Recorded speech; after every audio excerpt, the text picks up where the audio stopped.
Alors là-bas, c'est Isola 2000. Là, juste là, il y a l'Opéra 175. Ensuite, juste là, c'est le 175 bis, le col de la Lombarde. Et je vous amène à l'Opéra 175 Tri. On l'avait déjà fait, enfin je l'avais déjà fait, je l'ai fait à plusieurs reprises. Je l'avais filmé une fois, mais malheureusement j'ai ni les vidéos. Après, il reste plus rien, quoi. C'est normal, c'est pas très loin de Nice.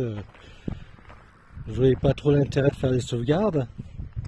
Et vu que ma chaîne a été piratée, comme tout le monde le sait, ben voilà, je refais le 175 Tri, qui est très intéressant.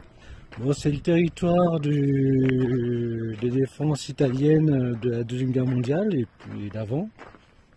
Parce que je rappelle que là, c'était les casernements alpins de l'époque napoléonienne, enfin Napoléon III. Il reste encore un fil de barbelé, comme vous pouvez voir. Bon, on voit plus trop comment ils étaient fixés, mais bon, on comprend à peu près comment c'était, quoi. Bon, c'est un opéra à 2 entrées. Il est plutôt, par rapport à la localité, il est vachement grand. Je rappelle qu'il n'y avait pas vraiment une route, il y avait une piste.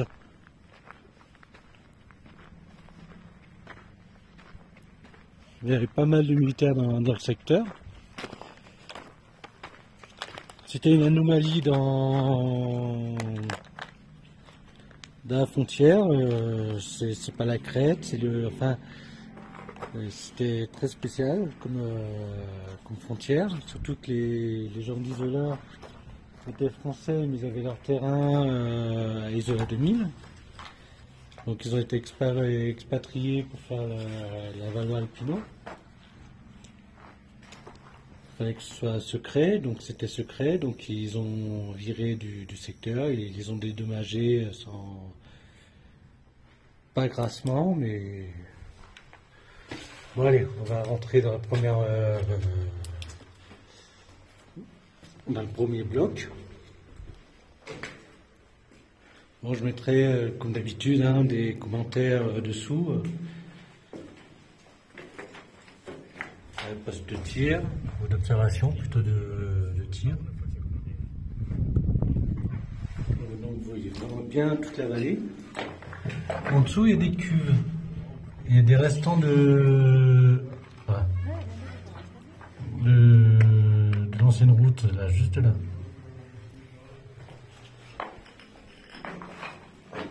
Allez, on va faire le tour. Les gens, c'était pas prévu qu'ils passent.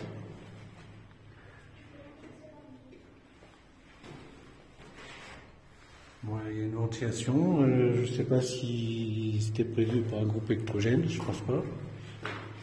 Bonjour.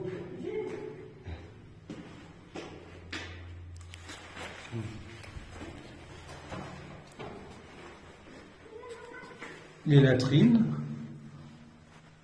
très sommaires.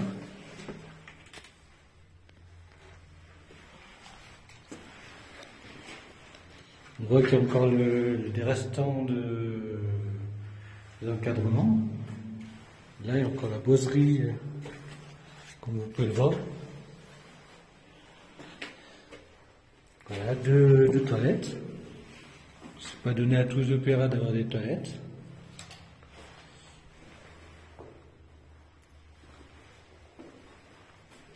Mon opéra, ça vient certainement d'opération.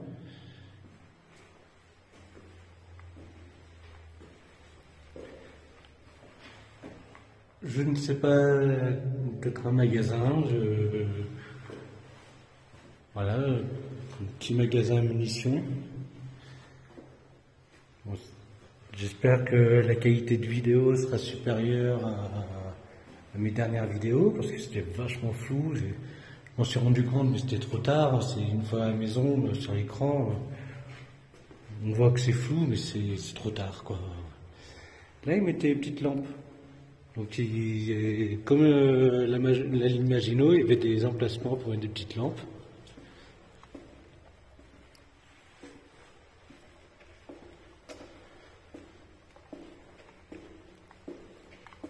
Là, certainement le casernement.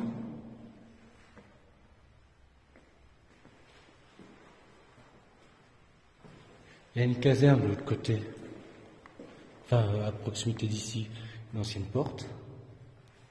Je sais pas ce qu'elle fout là, mais bon. Là, je sais pas vraiment ce que ça pouvait bien être. Je sais pas tout, je sais même pas s'il y a les plans du secteur. Oh, c'est flou. C'est bon. J'espère que ça vient juste d'être flou parce que ça...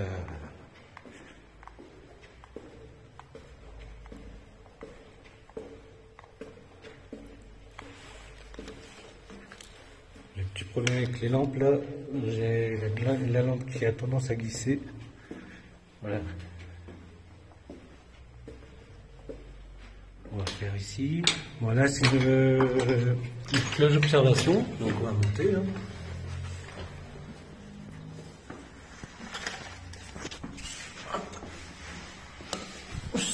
Ça bouge un peu.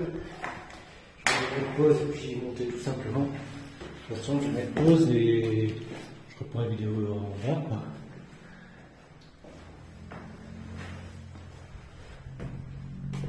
Quand j'entends qu'à l'époque ils n'avaient pas de frontières, il y a toujours eu des frontières. On n'avait pas les mêmes tolérances, quoi. Il y a de nombreux témoignages écrits là on voit les cheminées. Donc là on est juste au-dessus de notre bloc. Voilà, c'est vraiment le bloc d'observation. Et toute la crête en face, et ben, il y a des opéras à visiter, c'est assez sympa. En fait, de ces crêtes, ils ont même tiré sur Isola et sur les colonnes de camions américains qui étaient en bas. Ils ont fait pas mal de dégâts.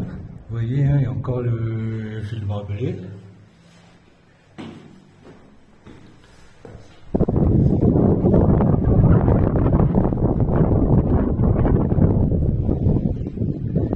Allez, on va redescendre. Par contre, cette fois-ci, je vous mets pause. Ça ne sert à rien de faire la montée et la descendre comme ça.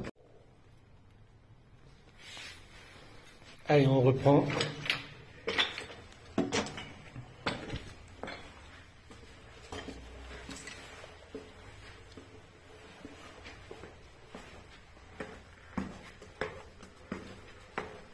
Bel escalier. Et à côté, vous avez des gouttières pour retirer la flotte de l'opéra. Lui, il est quand même assez sec. Bon, grâce aux gouttières, je pense. Oh, magnifique.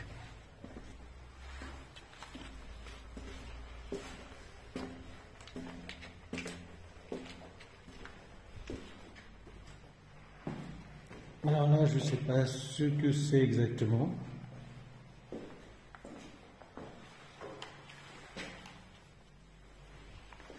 Bon, ouais. On va continuer par là. Alors là, il y a certainement une mitrailleuse, ce qui explique les fixations.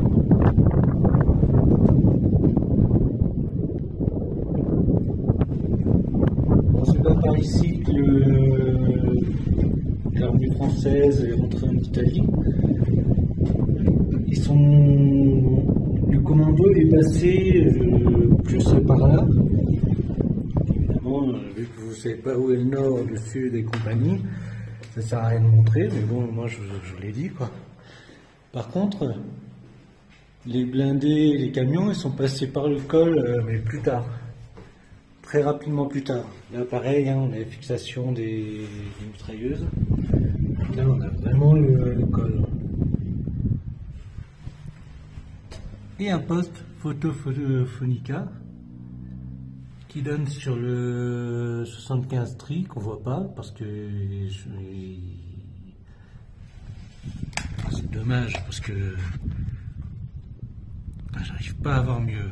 Bon bah tant pis. Hein. De toute façon son emplacement il est vraiment typique, c'est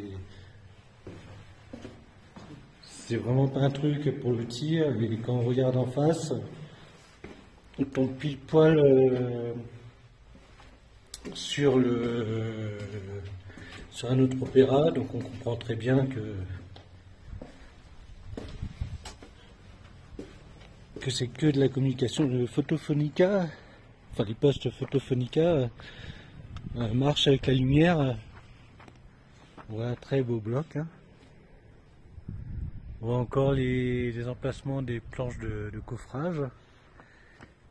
Et pour le camouflage, recouvert de pierre. Et ce qui est drôle, c'est que les animaux ils se posent dessus, comme les chamois, ainsi de suite. Et c'est resté des spots en fait. Celui d'en face, j'ai vu des chamois une fois. Bon bah je termine la vidéo ici, place aux photos. Hein.